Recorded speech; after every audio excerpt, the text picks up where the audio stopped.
Pessoal, de novo, uma alegria. Alguns chegaram aqui agora, para quem chegou agora, bom dia de novo. Infelizmente, vocês perderam a Andrea, foi em inglês, foi fantástico. A gente teve os teens aqui também.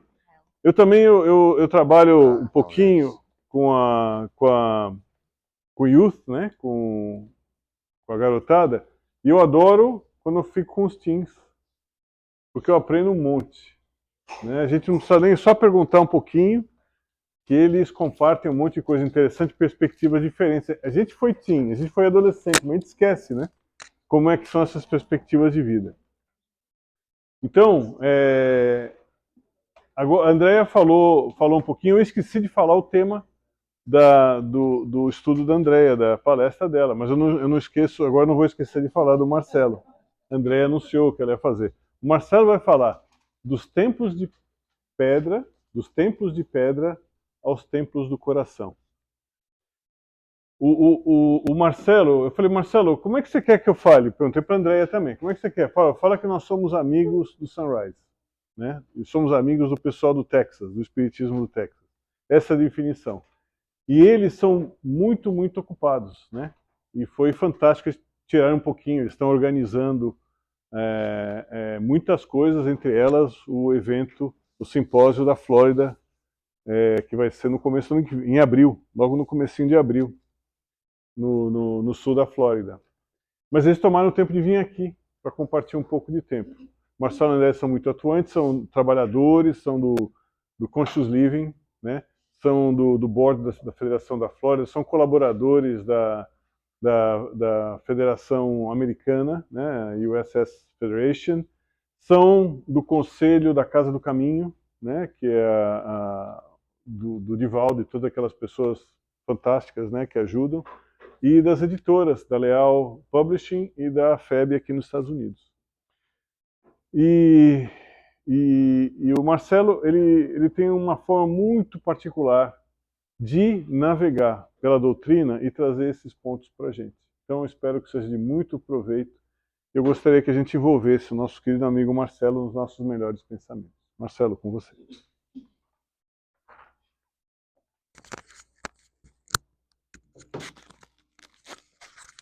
Bom dia a todos. Que Jesus possa nos abençoar nesta manhã tão especial aqui neste glorioso estado do Texas. Há mais de 10 séculos antes da era cristã, vamos perceber nas construções de pedra na cidade de Jerusalém o templo magnífico nos tempos do rei Salomão, onde aquele povo, o único povo monoteísta da época, o povo hebreu, construía as edificações responsáveis pela aglomeração daquelas culturas para venerar o Criador do universo. Sem dúvida, nas nossas poucas capacidades de percepção do divino, deste ser incriado, deste Criador, deste arquiteto fantástico que é Deus, nas suas diversas denominações, que se espalham pelas correntes religiosas de todas as partes do planeta, aquele povo, primeiro povo monoteísta, como havíamos falado, estabelece um local de pedra para que as reuniões, tal como agora estamos fazendo, nestas pequenas reuniões, na tentativa de trazer Jesus de volta, para que ele possa nos falar ao coração de uma forma diferente. Mais ou menos 500 anos se passaram e um dos grandes bárbaros da história, Nabucodonosor, um dos reis babilônicos, no ano de 587 a.C., destrói aquelas edificações, mostrando que as construções de pedra têm como que uma certa validade no tempo e não estão incólumes, não estão completamente isentas das loucuras do homem ainda, mais bárbaro do que santo. Muitos séculos depois, vamos encontrar estas mesmas edificações, mais ou menos no ano 19 a.C., por Herodes, ele que não era judeu, reconstruindo, mais uma vez, numa forma de fazer uma média com o povo de Israel, as fortificações e as edificações do Templo de Jerusalém. Ano 19, aproximadamente antes de Cristo, até o ano 27, depois da era cristã, as mesmas edificações de pedra ali estavam estabelecidas. Mas nós vamos perceber, passeando pela doutrina dos Espíritos, no livro Boa Nova, no capítulo 3, quando Jesus, saindo da cidade onde se localizava e ali em Jerusalém, diante daquele mesmo templo, olhando de uma forma muito serena, atraído aqueles primeiros que estavam ali, alguns fariseus, e um em particular, um deles, Haná, que seria mais tarde o algoz da sua causa, o indaga, percebe que ele era um galileu, pela forma do cabelo, pela barba dividida, e pergunta: Galileu, o que fazes aqui em Jerusalém? E todos nós conhecemos essa passagem do livro Boa Nova, psicografia de Francisco Cândido Xavier, ditado por Humberto de Campos, e ele responde de uma forma enigmática para aquele homem que ainda estava afeiçoado aos templos de pedra.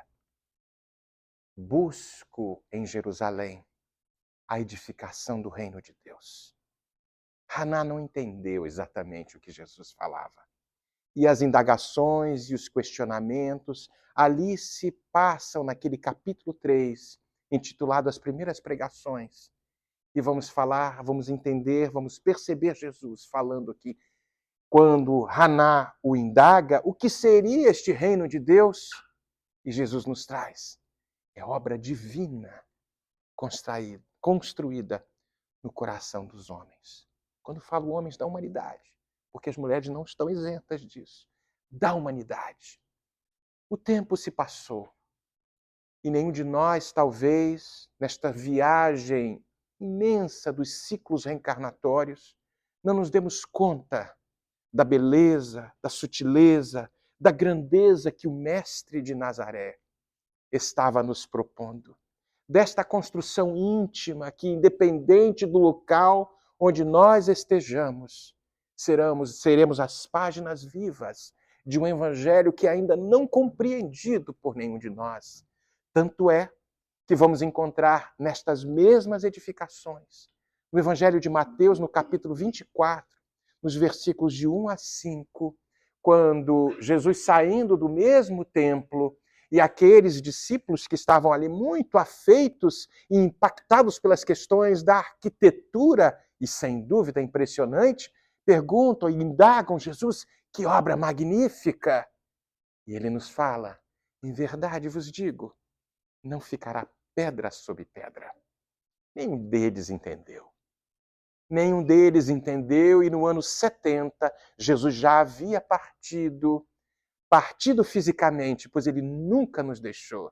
No ano 70, na obra Há 2000 anos, vamos encontrar nestas páginas alcandoradas trazidas por Emmanuel a mesma situação de destruição dos templos de pedra, quando no ano 70, através de um pedido de Titus, o imperador da época, acionando o seu filho e comentando e pedindo orientação ao senador Públio Lentulus, a mesma construção de pedra foi destruída naquela revolução proclamada pelos hebreus e as grandes batalhas contra o Império Romano.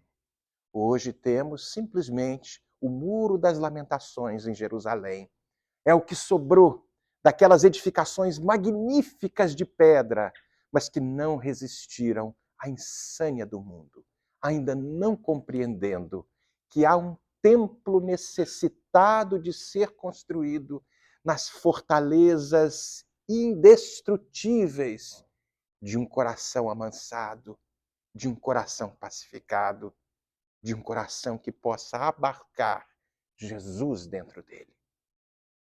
A mensagem do cristianismo ganhou uma expressão muito grande nos primeiros 300 anos, onde aqueles primeiros cristãos, entendendo a simplicidade, a nobreza, a grandeza do Evangelho do Cristo, conseguiram disseminar de tal forma que o Império Romano sentiu-se incomodado.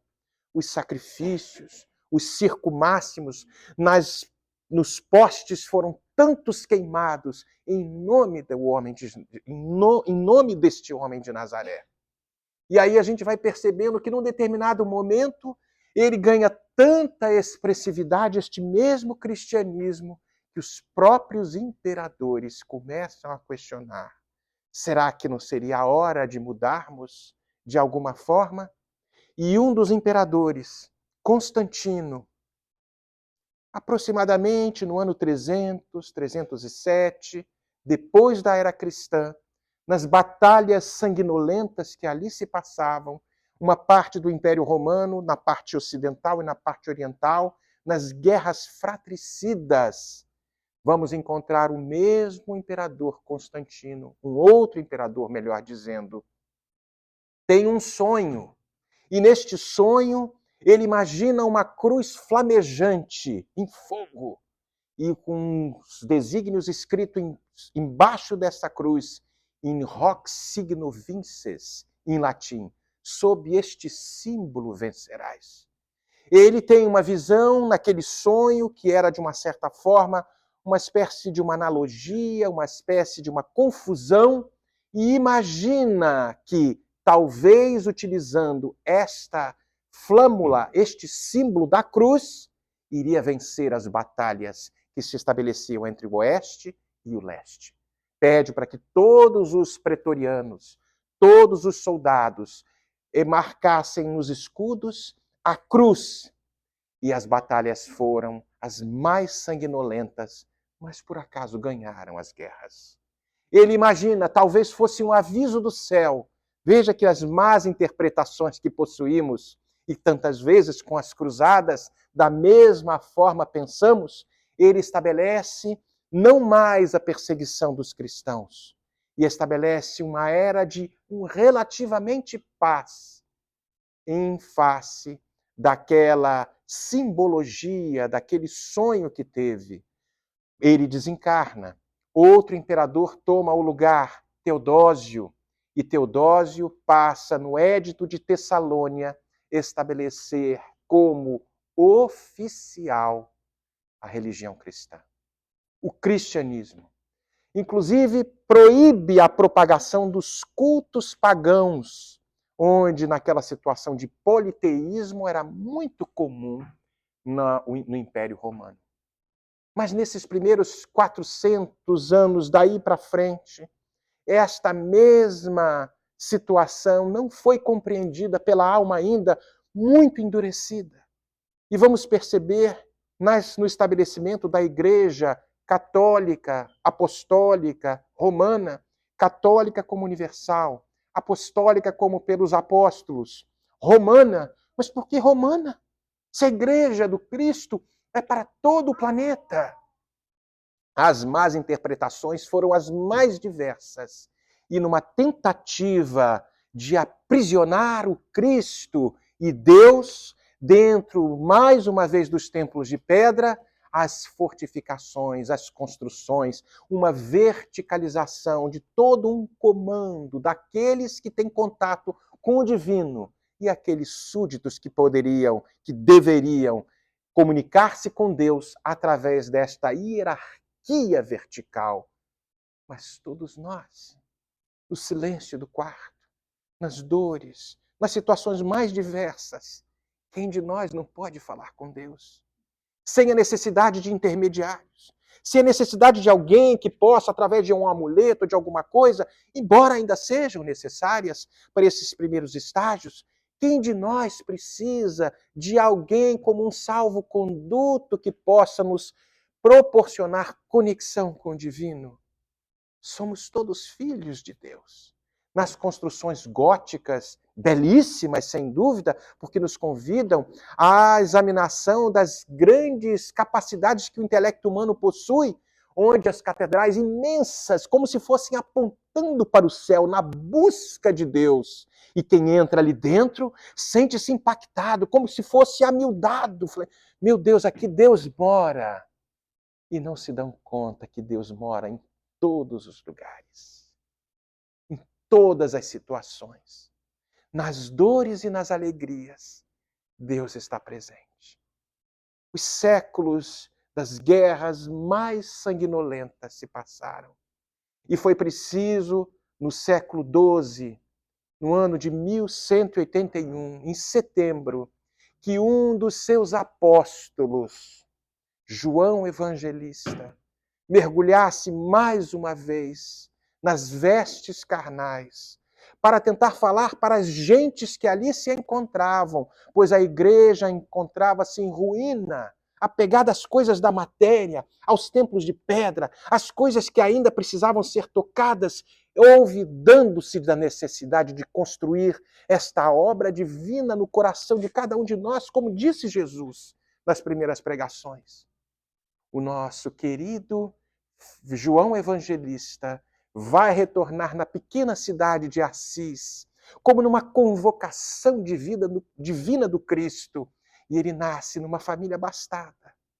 Pietro Bernardoni, Maria Picalina, que ali estavam, ela de origem francesa, ele italiano, ele tinha muito comércio com a França, e nasce aquele menino. Ele não estava presente, mas naqueles momentos iniciais, Maria Picalina sente que as suas entranhas iriam apartar-se daquela alma que emocionava de tal forma e convoca a sua querida amiga, a sua assistente Jarla. Jarla tem uma intuição de que talvez devemos ir para os estábulos daqui. Eles eram abastados, com uma situação bem diferenciada daquelas situações da Idade Média. Vamos para os estábulos de uma tentativa de copiar o nascimento de Jesus. E ali nasce aquela criança. Ela emocionada, Jarla, sua amiga, aquela serviçal, muito companheira, fala: uma emoção muito grande, senhora, eu sinto. A criança sai das entranhas da mãe, elas levantam a criança. Quem é, Jarla? É um menino, é um menino. E o nome foi Giovanni, João. Giovanni de Pietro de Bernardoni. Mas o seu pai, muito afeito às questões da França, e numa tentativa de fazer uma média com os comerciantes franceses, tire o nome de Giovanni e vamos colocar o nome de Francesco. Francesco Bernardoni. Ele cresceu como um playboy da época, ali com dinheiro, com os recursos, como talvez os meninos daqui com os recursos. Cada um de nós tem os seus filhos, tem as suas situações, os dramas que vão enfrentar, como a Andréia trouxe destas crianças, afeitos e expostos a todo tipo de problema e convite para as questões do materialismo. Mas o nosso Francesco, apesar de estar envolvido em todas essas situações, algo falava muito forte dentro do seu coração. E num determinado momento houve uma voz, como que esta voz viesse do céu. E vinha de fato. Era Jesus falando com ele. Francesco, reconstrói a minha igreja. Ele toma um susto e pensa que era a igreja de pedra, os templos de pedra, e abandona tudo, como muitos de nós conhecemos a história, e vai reconstruir aquela pequena igrejinha de San Damiano, totalmente em ruínas. Mas mesmo nesta má interpretação do nosso Francesco, reconstruindo aquela igrejinha de pedra, completamente destruída, vai angariando a simpatia e a curiosidade de muitos ricaços, playboys da época, que ali faziam parte do seu convívio, e olhando: que loucura é este nosso Francesco? Se dispôs de tudo, se desfez das questões materiais e foi buscar Jesus na construção de uma pequena igrejinha de pedra. Aquilo era enigmático, aquilo era impactante, aquilo era uma espécie de loucura. Mas o magnetismo do nosso Francesco atraiu a tantos e tantos. E nós sabemos o resto da história. Nesta tentativa do céu, de Jesus, de nos, mais uma vez, nos convidar à construção de um templo, não as igrejinha de San Damiano, não um templo gótico, não os templos de Jerusalém, embora importantes, porque precisamos de uma edificação, uma estrutura que nos abarque contra as intempéries lá fora, para que aqui a gente possa, de alguma forma, falar dos evangelhos, falar do Cristo. E isso tudo passou a varar os séculos nestas tentativas que não compreendemos ainda. E o mesmo nosso Francesco Bernardoni, tentando fazer este movimento avesso às questões materiais, também não obteve o êxito necessário, o êxito suficiente para que estas mesmas construções de pedra pudessem ter simplesmente o valor de nos albergar contra as intempéries, mas não um local recluso e circunscrito onde Deus iria falar para todos nós. Porque Deus fala para cada uma das suas criaturas. Toda a terra, independente da circunstância religiosa, no tempo do coração. Quantas loucuras os seres humanos fizeram.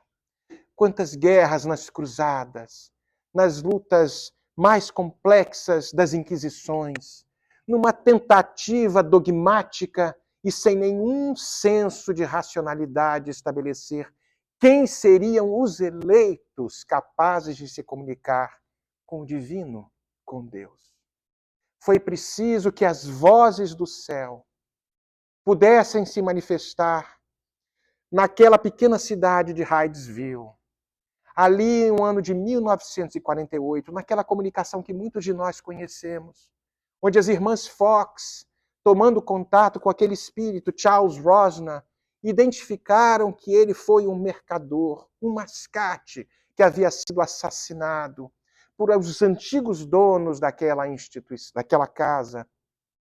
E o fenômeno ganha as expressões que nós nem imaginamos, as expressões que nós nem conseguimos conceber, atravessando o Atlântico Norte e as mesas girantes, na fenomenologia, que inicialmente foi interpretada como se fosse o charlatanismo, e havia, sem dúvida, muito charlatanismo, muitas situações esdrúxulas, mas havia um fenômeno por detrás de tudo aquilo, atraindo a atenção de Allan Kardec, Hippolyte Léon Denis Rivail, para quem não conhece, é um francês.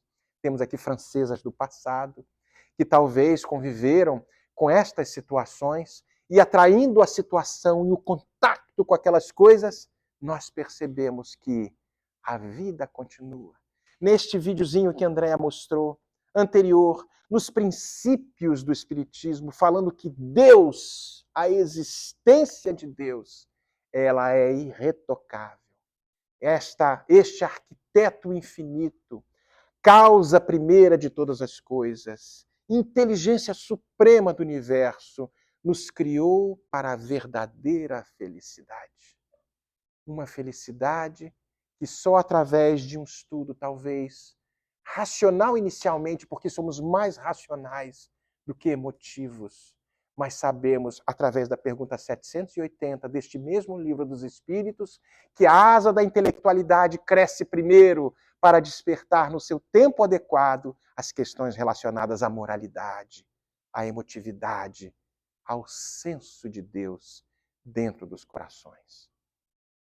Foram tantos os apelos do céu, tantas as situações que nos convidaram a estes movimentos de construir algo em definitivo dentro dos nossos corações, este templo do coração, relembrando as primeiras pregações, para que nenhum de nós, saindo daqui, onde quer que estejamos, nos nossos lares, nas nossas igrejas, nas sinagogas, nas mesquitas, nos templos budistas, onde quer que estejamos, ainda sem a noção deste homem de Nazaré, que é o governador do planeta, mas que sejamos pessoas boas, pessoas amáveis, pessoas corretas que muitas vezes precisam de energia para domar as situações complexas, sem dúvida, mas sem a violência que nos caracterizou no passado, onde a espada degolou e decapitou tantas almas, e talvez seja por isso que vemos nestes ciclos de ir e vir tantos jovens nos dias atuais com tanta aversão às questões da religiosidade. Foram mutilados, massacrados em nome de Jesus. Quando ouvem falar, eu vejo jovens, quando falamos de Jesus, eles falam, não quero saber disso, Deus me livre. Inconscientemente, os complexos, as dores, os dramas, como que emergem lá do fundo das entranhas espirituais e remontam a um passado que talvez, massacrados pelas questões de uma religião dogmática, foi aquela construtora dos padrões sociais e éticos de uma sociedade ainda tão adoentada. É preciso, através de uma análise muito lógica, mas principalmente emotiva, trazer Jesus de uma forma diferente. Não como alguém, como a Andrea falou, que fica numa nuvem, com um monte de harpas, escolhendo quem vai para o inferno e quem vai para o céu. Mas este homem de Nazaré, que é o nosso irmão mais velho, que já passou pelas situações todas e sabe, que nos fala, eu sou o caminho, eu sou a verdade e a vida, mas não naquelas circunstâncias dogmáticas. Eu sou o caminho, pois já passei pelo que vocês já passaram e sei de como melhor me comportar. Eu sou a verdade. Que verdade é esse? Eu, quando era jovem, nas minhas primeiras aulinhas de religião, falei, que pretensioso este homem, eu sou a verdade e o resto da humanidade. E aí foi com a doutrina dos Espíritos que eu percebi, ele é a verdade no senso de, já passei por isso tudo, nas experiências, eu sei quais são as verdades necessárias para que nós, saindo dos momentos de dor e de crise, possamos encontrar a vida verdadeira. Eu sou o caminho, ele falou, a verdade imperecível e a vida que todos nós almejamos e sonhamos e teremos, porque o espírito imortal atravessa a eternidade com a sua própria imortalidade, angariando, sem dúvida, as ferramentas necessárias para o crescimento, para o deslumbrar, para as asas levantarem aos lugares mais belos e lindos. Mas isso tudo vai demandar esforço, vai demandar sacrifício, vai nos demandar determinação de sermos felizes. No livro Material de Construção, uma psicografia de Emmanuel, ditada por Chico Xavier, num determinado trecho nós vamos encontrar ali que muitas vezes os eventos relacionados à dor são como se fosse um convite de Deus para que nós aceitemos uma entrevista com Ele. Quantas vezes a dor nos chacoalha, alguns se revoltam contra Deus, mas outros se acalmam, buscam a fé, buscam uma doutrina, buscam uma religião, uma igreja, um pastor, o padre, o centro espírita. Todos nós buscando ao quê? A um consolo, uma resposta que me traga fortaleza novamente para que eu possa, neste templo de pedra que eu edifiquei ao longo dos séculos, dê vazão a um templo imperecível, o templo do coração, que sai das entranhas, que apesar de tudo que acontece lá fora, nessa loucura que a gente vê no mundo, das drogas, das prostituições, do todo tipo de loucura, eu consiga aqui dentro ter paz. Uma paz que ninguém consegue tirar. Está no Evangelho de João, no capítulo 16, no versículo 33, quando Jesus falava, tenho-vos dito estas coisas, para que em mim, nele, vós tenhais paz. No mundo, vós tereis aflições, mas tende bom ânimo. Eu venci o mundo. Que mundo é esse que Jesus venceu? É o mundo das corporações, da beleza, do Instagram. Eu vejo aí as modelos com cada uma boca, todo mundo, ninguém rico, cada uma coisa diferente. E isso tudo passa. Eu, quando cheguei aqui na América, há quase 30 anos, eu era até bonitinho. Agora, como dizem os franceses, eu sou le bagaço de l'orange, o bagaço da laranja.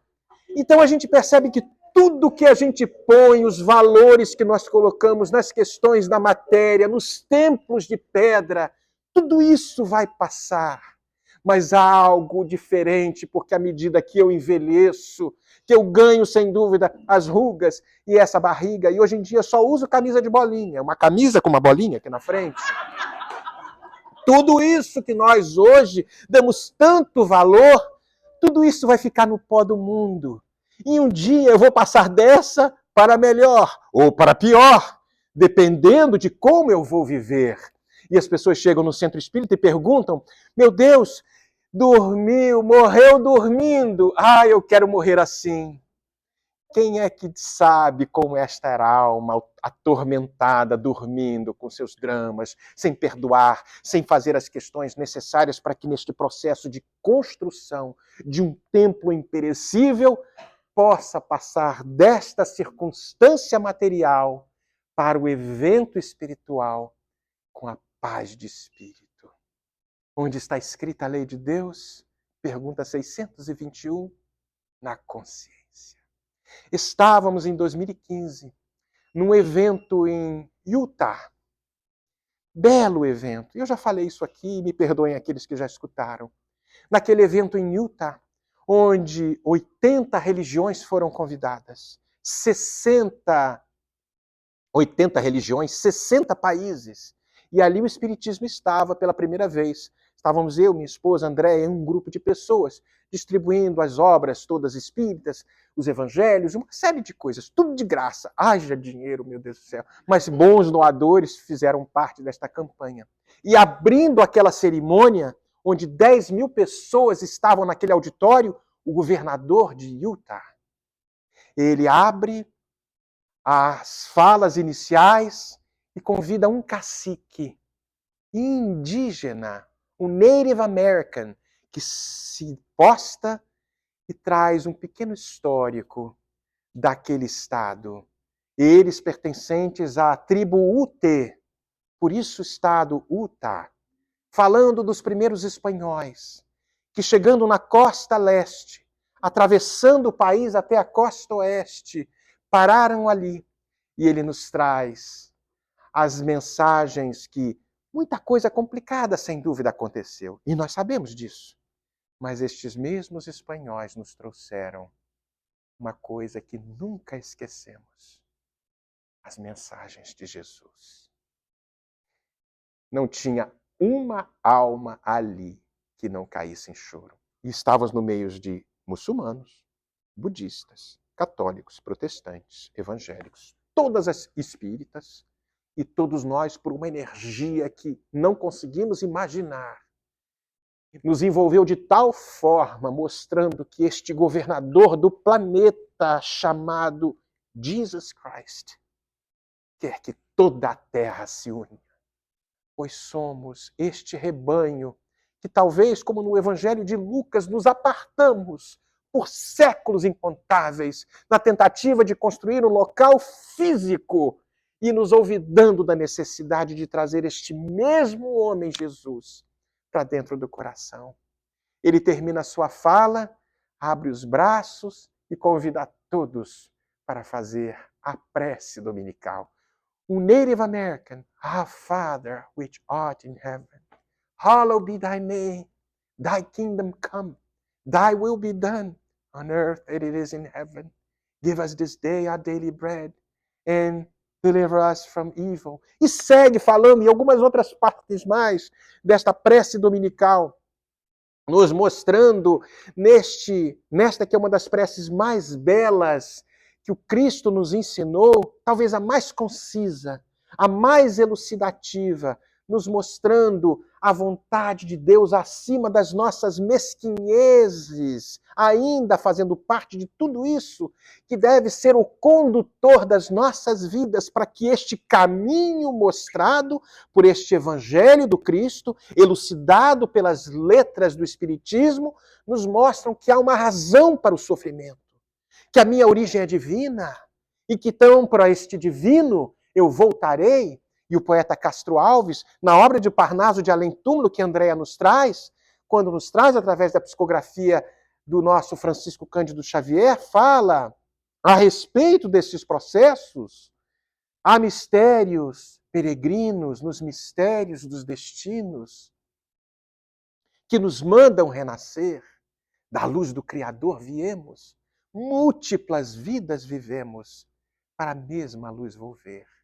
E segue nestas muitas estrofes, falando desta multiplicidade de experiências na Terra, para que a gente possa, deixando todas as características que ainda nos trazem as lembranças do passado, mas nos relembrando também de que há um futuro luminoso, para que a gente possa crescer, iluminar-se, iluminando a outros, pois fora desta caridade, da benevolência para com todos, da indulgência para com as imperfeições alheias e do perdão constante das ofensas, não encontraremos a paz, a salvação para uma alma sofrida, ainda constrangida nos templos de pedra e olvidando-se das questões do templo do coração.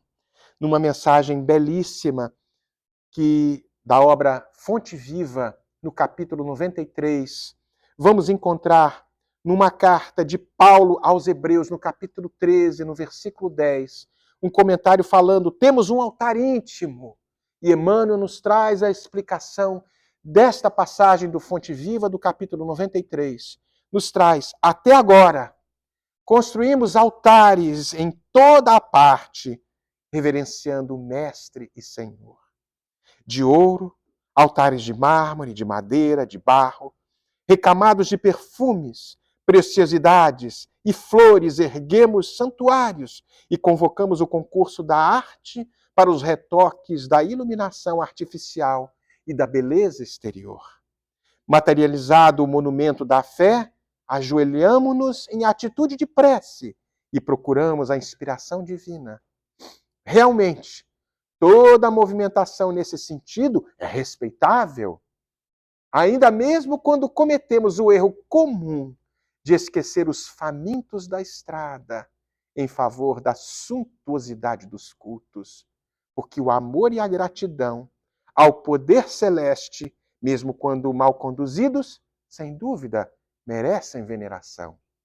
Todavia, fala-nos Emmanuel, é imprescindível crescer para a vida maior. Seria o próprio Mestre, o próprio Cristo nos adverte junto à Samaritana, que tempos viriam em que o Pai seria adorado em espírito e em verdade. E Paulo de Tarso acrescenta que temos um altar íntimo, e a finalidade máxima dos templos de pedra é a de despertar-nos a consciência.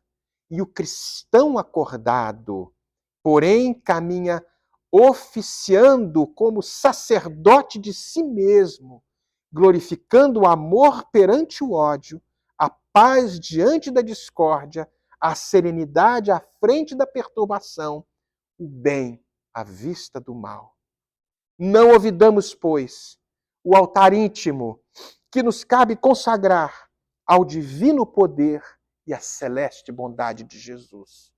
Comparecer ante aos altares de pedra, de alma cerrada à luz e à inspiração do Mestre, é o mesmo que lançar um cofre impermeável de trevas à plena claridade solar. Se as ondas luminosas continuam sendo ondas luminosas, as sombras não se alteram igualmente. Apresentemos, portanto, ao Senhor as nossas oferendas e sacrifícios em cotas abençoadas de amor ao próximo, adorando-o no altar do coração e prossigamos no trabalho que nos cabe realizar. Tudo isso passa a nos impactar de tal forma que não temos ideia de tudo que precisamos ainda construir aqui dentro. Sem dúvida, as dores ainda nos batem à porta, nos convidam a situações mais inesperadas, porque seremos testados. é verdade. Como aqueles primeiros cristãos foram testados nos primeiros 300 anos, muitas vezes negando as questões pagãs para abraçar o Cristo e entregando-se aos grandes sacrifícios nos circo máximos, foram destroçados pelas feras, queimados nos postes como almas, como tochas vivas. Hoje em dia não é mais necessário isso. Hoje os nossos dilemas, os nossos testemunhos vão ocorrer nos nossos lares, na política, nos governos, na sociedade. E vamos perceber que este altar que está sendo construído encontra na família as primeiras bases necessárias para que a gente possa, nesta primeira escola, construir alguma coisa diferente. Pergunta 774 do Livro dos Espíritos, quando Kardec pergunta, numa época onde o materialismo ganhava muita expressão nas guerras, nas lutas ideológicas, onde o materialismo, preconizado pelas correntes mais complicadas que existiam, mais loucas, estavam em conflito com as questões da espiritualidade, que mostrava-se florescente quando Allan Kardec nos propunha a vida imperecível e a multiplicidade das existências. Nestes conflitos que vamos perceber, uma das questões formuladas por Allan Kardec e respondida pelos espíritos seria: será que a família não seria simplesmente uma convenção social?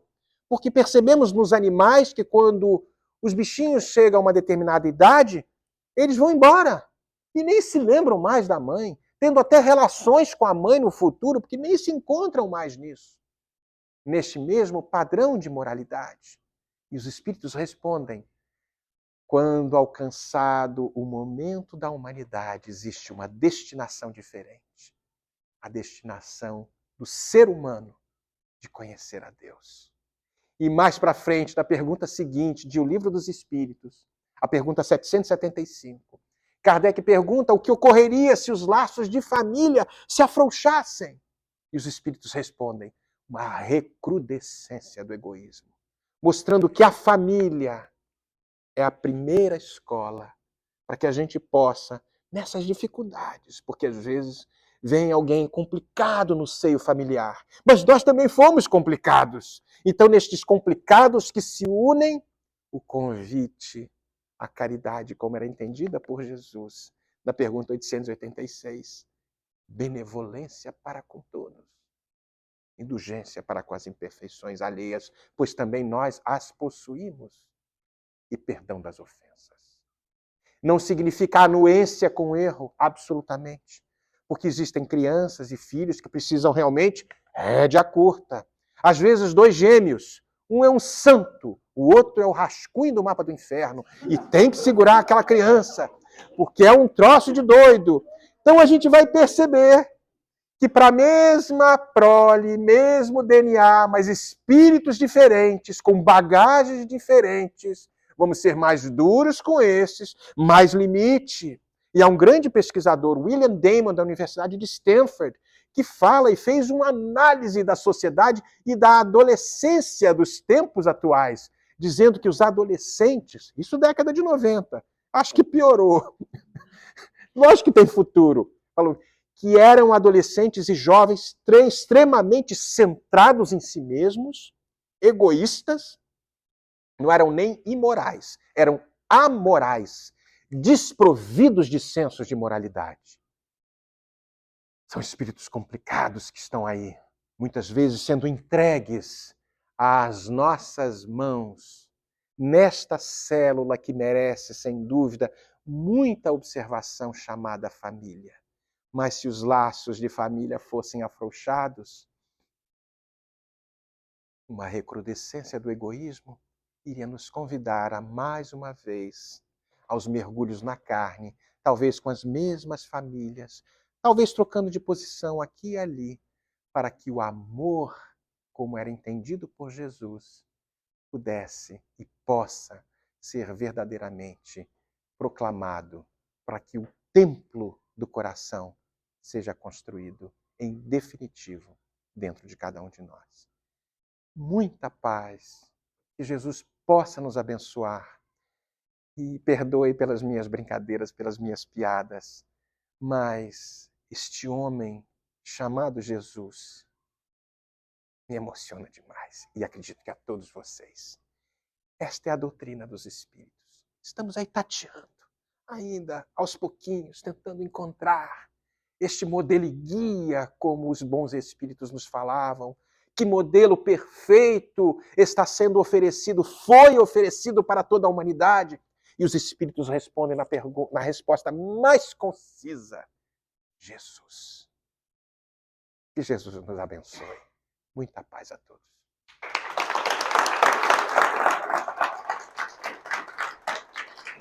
Muito obrigado. Muito obrigado. É uma alegria poder ter você, André, aqui. É uma alegria muito grande mesmo. A gente fica muito feliz de ter vocês aqui. Ter tirado o tempo de vocês para vir aqui. Muito Obrigado. obrigado. Viu? É isso aí.